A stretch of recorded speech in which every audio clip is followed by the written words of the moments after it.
Et donc nous avons maintenant le plaisir d'accueillir le professeur Michel Prudhomme, qui est chirurgien et professeur d'anatomie, ce qui sont deux atouts quand on va parler de la paroi abdominale, qui travaille à Nîmes et qui justement, parmi d'autres lignes de recherche, s'est beaucoup occupé de la question des éventrations péristomiales et va donc nous parler de ce petit cauchemar qui est très fréquent, puisque quand on sort une stomie, l'éventration n'est pas loin, et qui est quelque part aussi une adjonction paradoxale, puisqu'on demande au chirurgien de rétablir l'étanchéité dans un plan où il faut quand même laisser un trou.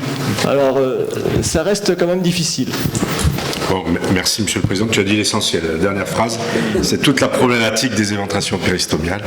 Merci pour cette invitation, cher maître, chers collègues. Et je vais donc vous parler, j'ai modifié un peu le titre de la diapositive, puisqu'on devait parler d'abord des préventions et après des traitements. Mais en fait, l'idée de la prévention, elle vient justement de problèmes qu'on rencontre avec le traitement de ces éventrations péristomiales.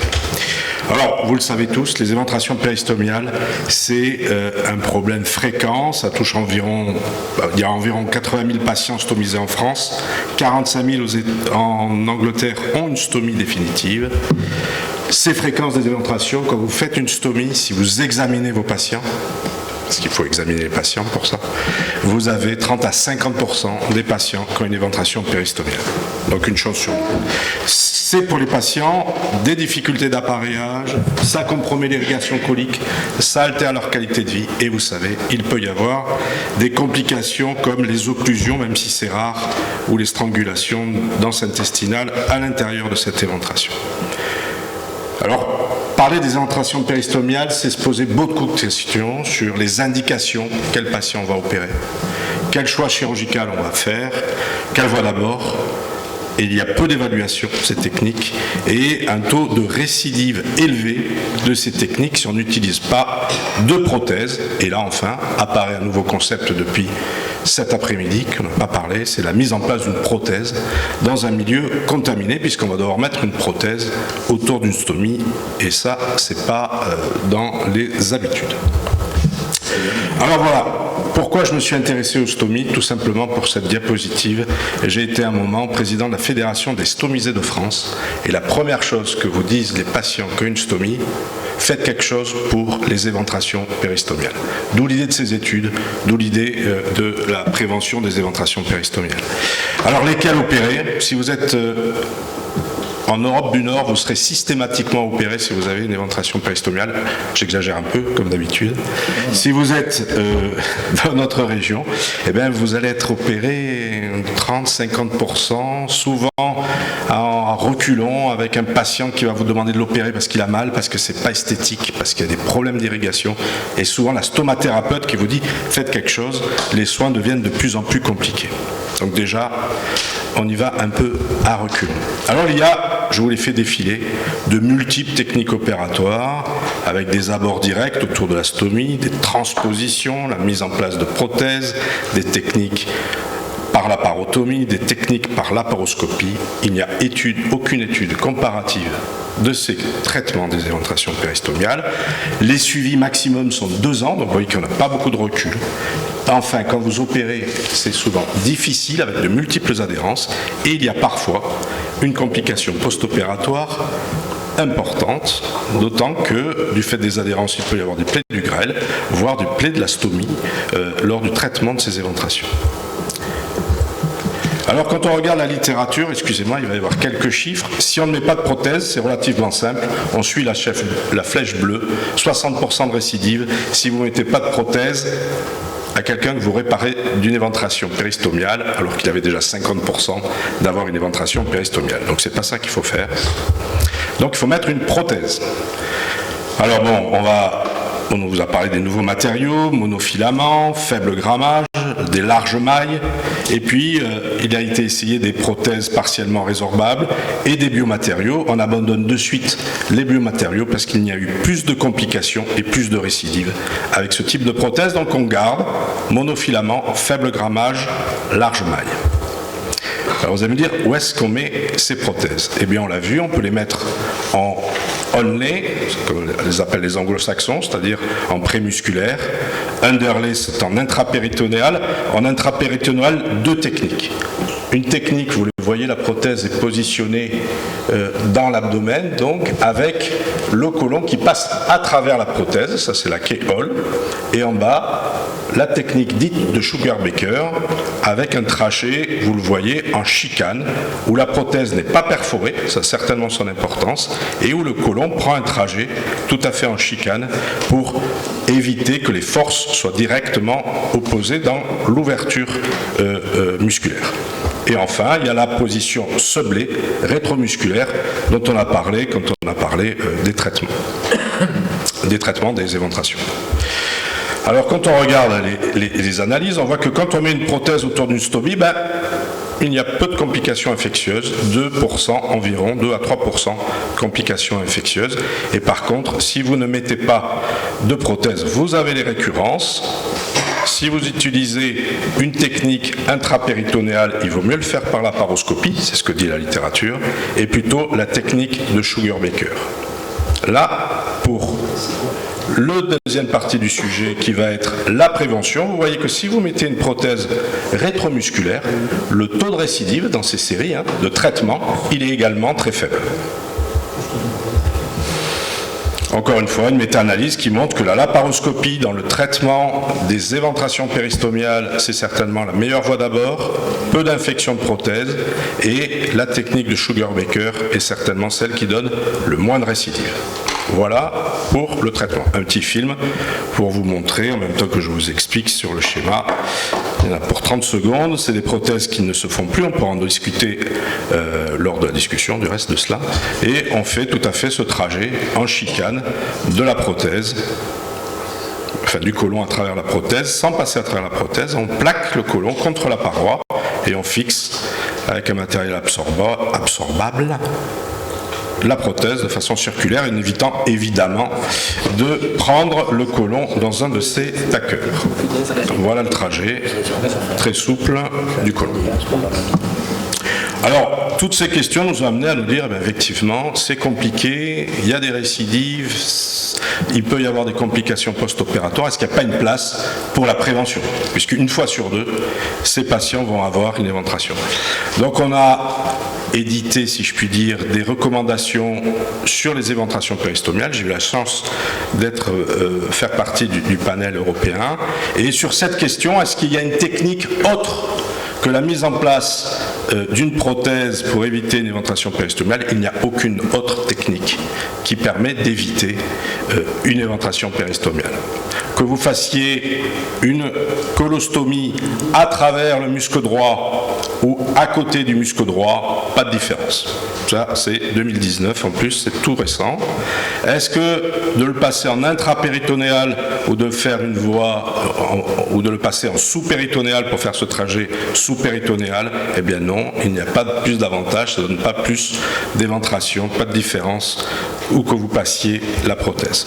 Donc, il avait été recommandé en 2016 d'utiliser des prothèses synthétiques non résorbables quand on faisait une colostomie. Et comme vous le savez très bien, comme nous faisons tous, comme je le fais moi-même, on ne met toujours pas de prothèse autour d'une colostomie quand on fait une colostomie. Donc ces recommandations, elles n'ont pas été vraiment diffusées. Alors quand on met une prothèse, toujours pareil, c'est la même diapositive. Il y a plusieurs façons de mettre une prothèse en prévention.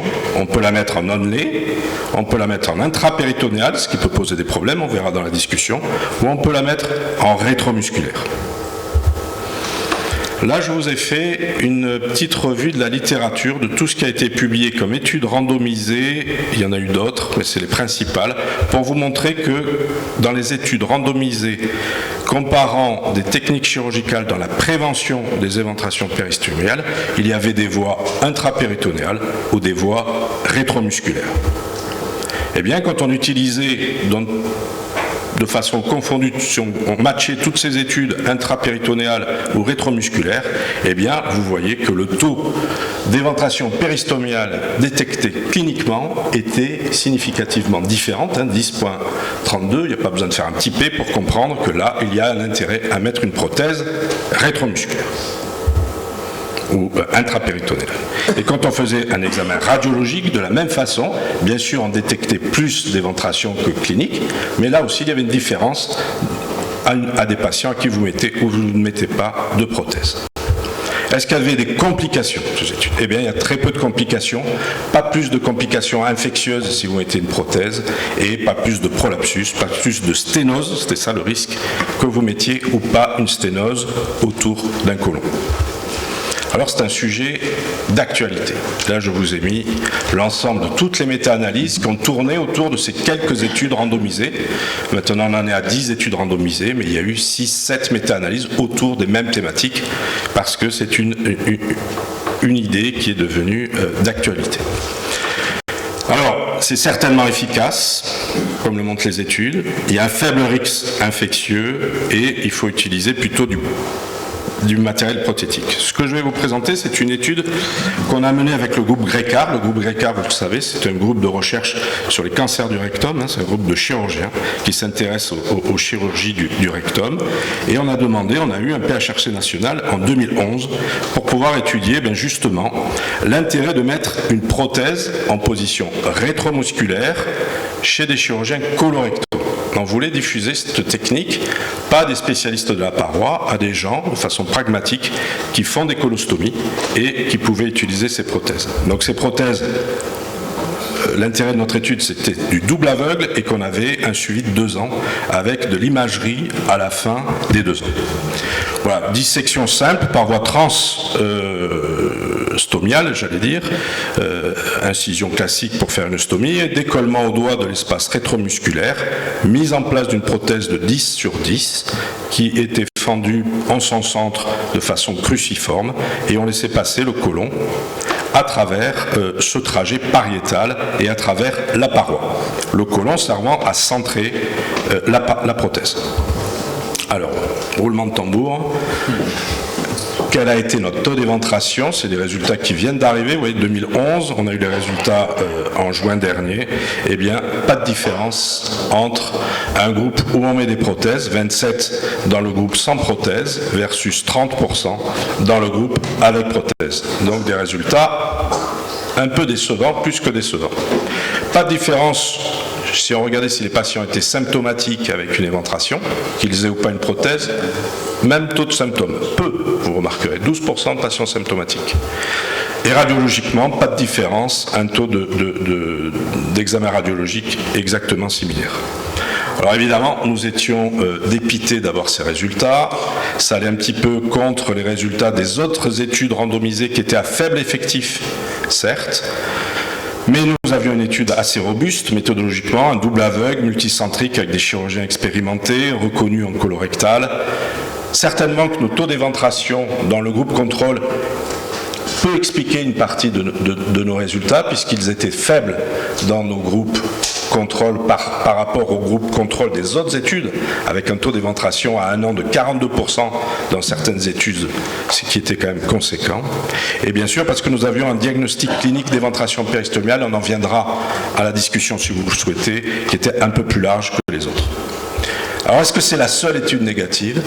Eh bien, en même temps qu'on se penchait sur nos résultats en se grattant la tête de savoir pourquoi nous avions tel résultat, eh bien, ce n'est pas la seule étude négative qui est apparue, puisqu'en mars 2019, au même moment qu'on recevait nos résultats, eh bien, a été publiée la 2e étude avec plus de 200 patients, avec un délai de survie seulement d'1 an, et vous voyez que les taux d'éventration péristomiale est exactement le même dans les 2 groupes, exactement les mêmes que dans nos études. Donc c'est la 2e étude négative, si on peut dire, GRECAR 7, qui montre qu'il n'y a peut-être pas un intérêt à mettre une prothèse de façon préventive.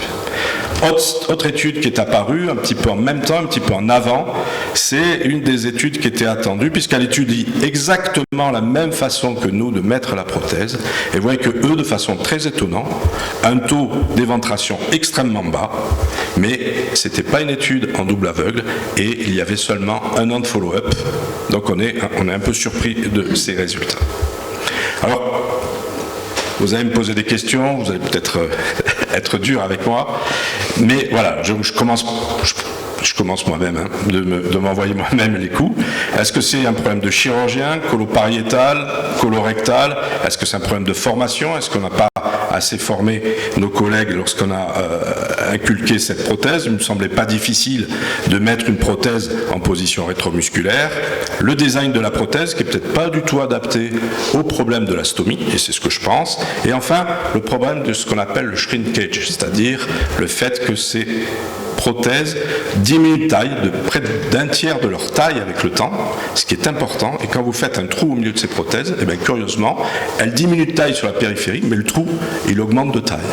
Et donc on se retrouve avec quelque chose qui n'est peut-être plus qu'une couronne, j'exagère, hein, mais qui n'est peut-être pas assez intéressant. On peut discuter de la fixation, et là on va discuter de la position de la prothèse. Est-ce qu'on aurait mieux fait de la mettre dans l'abdomen plutôt que de la mettre en rétromusculaire? Dans l'abdomen, il y a eu des études qui ont montré l'intérêt de mettre des prothèses en intrapéritonéal, mais attention, ça pose quand même le problème, la question de mettre du matériel synthétique en prévention dans l'abdomen avec le risque d'adhérence du grêle par rapport à cela, j'ai bientôt fini, alors que la voie rétromusculaire me semblait la plus adaptée pour éviter justement ces phénomènes interstitiels, la pression intra-abdominale poussant la prothèse à l'intérieur du ventre. Alors l'avenir, c'est quoi? Est-ce que l'on doit remettre en cause la mise en place des prothèses préventives? Eh bien en 2020, je vous dirais que oui, parce que si on refait les méta-analyses, ce qu'on va faire avec les deux études que je vous ai citées, eh bien tout va, à mon avis, se remettre au milieu et il n'y aura pas plus d'avantages à mettre une prothèse que non. Mais je pense qu'il faut quand même ne pas oublier cet intérêt à renforcer la paroi, puisque c'est la seule façon que nous avons de pouvoir prévenir, si on veut, même si pour l'instant c'est inefficace, peut-être étudier des systèmes en 3D de prothèses, peut-être là aussi où le développement a un intérêt, des prothèses qui soient adaptées au trajet en chicane de la colostomie, mais pas adaptées à une éventration ou une hernie. C'est pas tout à fait le même problème. Voilà ce qu'il faut retenir. Fréquence des éventrations péristomiales, un patient sur deux, altération de la qualité de vie des patients stomisés, c'est sûr, c'est une chirurgie complexe, morbide. Les prothèses ne sont pas encore dans la prévention montré leur preuve de leur efficacité, seulement il y a un faible risque infectieux. Et voilà, je termine par cette diapositive qui montre l'ensemble des participants à l'étude GRECAR7. Et vous voyez que dans ces participants, il y avait quelques personnalités qui ont bien voulu participer, mais qu'il a bien fallu convaincre à mettre des prothèses autour du côlon. Je vous remercie pour votre attention.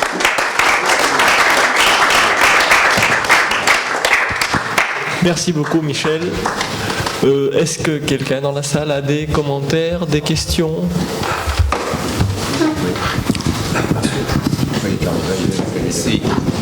On comprend bien le risque de rétraction de la prothèse quand elle est fendue. Effectivement, l'orifice va s'agrandir, c'est presque inéluctable, mais il y a un réel problème à faire un sugar baker préventif. Mais ça, c'est la question essentielle. Est-ce qu'il y a un problème, je ne sais pas comment le qualifier, éthique, déontologique, médical, à mettre une prothèse en intrapéritonéal chez quelqu'un qui n'a pas encore d'éventration, pour prévenir, dans la prévention? C'est un peu le même débat qu'en mettre une en faisant un espace de décollement. Je veux dire, on met une prothèse, on met un corps étranger dans tous les cas. Si on fait du préventif, oui. On fait du préventif. Sauf que si vous avez des adhérences ou une prothèse qui rentre dans l'intestin grêle ou une occlusion sur un orifice d'éventration mal calibré, alors que c'est du préventif... Justement, on est en train Spontanément, on ne mettrait pas des prothèses intrapéritonéales dans la prévention de quelque chose. Hein. Justement, on les quitte dans la cure d'éventration, les intrapéritonéales, alors les mettre en prévention. Il y a une question, voilà. Monsieur le secrétaire général, il y avait un doigt qui s'est levé là-bas au fond, on ne t'oublie pas. Oui.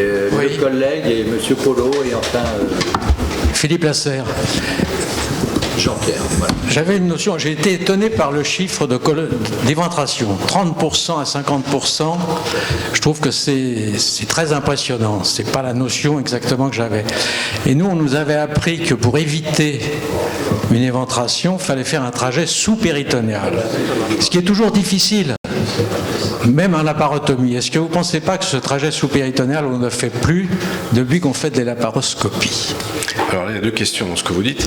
Alors, le trajet sous-péritonéal n'a pas montré dans la littérature qu'il y avait un avantage à faire un trajet sous-péritonéal. Et vous avez raison, le fait de faire un trajet sous-péritonéal nécessite de disséquer plus longuement le côlon et de faire donc un trajet plus compliqué. Et je pense qu'à laparoscopie, on va peut-être s'éviter ce genre de dissection. Mais voilà, ce n'est pas recommandé de toute façon de faire un trajet sous-péritonéal. Dans le groupe Grécard, on a laissé faire les chirurgiens ce qu'ils voulaient. Ils pouvaient mettre du sous-péritonéal, du pararectal, du transrectal, c'était pas un problème. Monsieur Polo, vous aviez demandé la parole. On donne un micro à Monsieur Polo. Je prends la parole aussitôt après Philippe Latère. Je suis tout à fait de son avis. Et moi, je n'ai pas cette notion de l'importance de ces éventrations péristomiales. Quant au geste par la porotomie, il me paraît relativement simple. Quand je prévoyais que je terminerais le rectum par une colostomie, je découpais le péritoine assez près de l'aorte et de l'iliaque, de façon à avoir un lambeau de péritoine assez long. Et puis en fin de course, avec la main, je décollais et en regard au-dessus, je ne faisais que de décoller les fibres musculaires sans aucune section. Et j'arrivais à emmener donc le côlon par ce trajet-là. Moi, j'avais l'impression qu'ensuite le lambeau péritoine était rabattu en bas. J'avais l'impression qu'on avait un peu le... Je vais essayer d'être diplomate. Non. Oui, c'est ça. Moi, ça ne marche pas. Ça ne marche pas. Non, mais voilà. Là où je voulais être diplomate, c'est que quand j'examine mes patients, je n'ai pas beaucoup d'éventration péristomiale. Quand mes infirmières stomathérapeutes examinent mes patients, il y a des éventrations péristomiales. Ça, il faut les examiner, les patients. Et des fois, on s'occupe du cancer, on s'occupe de la maladie, du résultat, de comment ça va, mais on ne regarde pas trop s'ils ont une éventration péristomiale. C'est pas le sujet principal de la consultation. On parle de chimio, on parle du reste. Non, mais attendez, Monsieur Polo, excusez-moi de vous... Attends, Raymond. Ils ont répondu clairement à ta question. Enfin, moi, encore une fois, je suis pas chirurgien digestif, je suis orthopédiste, mais j'ai bien compris le sens de cette question. Et clairement, votre réponse c'est non et votre réponse c'est non. Oui, ça c'est clair. Voilà. Et celle de la Cochrane, c'est non. Et c'est ça, de la Cochrane, de comment ça s'appelle, de Mèche, etc. Enfin, de toute la revue de la littérature, c'est non. Non. Vous êtes déçus quand même, mes chers collègues. Là, non, mais ça fait rien. Là, je vais sortir, mais on dira que j'ai dit une vacherie. J'ai travaillé durant 10 ans avec Queblé, un chirurgien énorme. Il me disait il y a ceux qui opèrent et ceux qui publient. Non. Non, mais la serre a opéré énormément de rectum. Non, mais attendez. On a l'impression de ne pas avoir eu 30% d'éventration. Et même s'il y a une petite éventration, que le patient ne s'en plaint pas, c'est pas possible. Là, vous voyez, il y a des écruliers, des panis, et ils ont des éventrations, 30%. Est-ce qu'on oui, je vous en prie, monsieur. Le trajet sous-péritonéal, ça prévient quand même les prolapsus, semble-t-il quand même. Non ? Je sais pas. Bon. Ma question, en fait, elle porte sur l'infection. Tu as été élevé comme moi, le risque de prothèses en milieu septique. Je n'ai pas fait attention combien vous avez eu de sepsis sur vos 100 patients avec qui vous avez mis des prothèses, mais tu vas me le redire. Et s'il n'est pas élevé, est-ce que toi, dans ta chirurgie pariétale, tu n'hésites plus maintenant, quand tu repères une éventration un peu septique, tu ouvres le grêle par exemple, ou tu fais une plaie digestive, ou tes élèves en tout cas, bon, toi t'en fais pas des plaies, est-ce que tu n'hésites plus à mettre une prothèse même si tu es en milieu propre contaminé ou contaminé, quoi, compte tenu du recul que ce Grécard 7 a, semble-t-il, pas entraîné beaucoup d'infections de prothèses? Alors, Grécard 7, pas beaucoup d'infections, des complications mécaniques sur les prothèses, pas beaucoup d'infections. C'est quoi mécanique? Mécanique, il y a eu une éventration étranglée sur un patient qui avait une prothèse et donc il a fallu l'opérer en urgence et c'est pas simple de traiter un patient qui a déjà une prothèse alors qu'il y a une éventration. L'autre, c'était une prothèse qui était pas assez ouverte et donc le côlon était sténosé par la prothèse, soit par phénomène rétractile de l'inflammation, soit parce qu'on l'a pas assez ouvert, ça c'est invérifiable. Voilà les principales complications. On a eu un hématome, bref. On n'a pas eu à retirer de prothèse pour un problème infectieux. Alors, si la deuxième partie de la question, c'est si demain, parce qu'il faut répondre à la question, tu me pousses un peu dans les retranchements, si demain je fais une plaie du grêle alors que j'avais prévu de faire quelque chose, je ne mets pas de prothèse. Là, on ne met pas des prothèses dans des conditions on agrafe le rectum à un moment particulier, il n'y a pas d'ouverture intempestive du côlon. Voilà, c'est pas tout à fait la même type de chirurgie.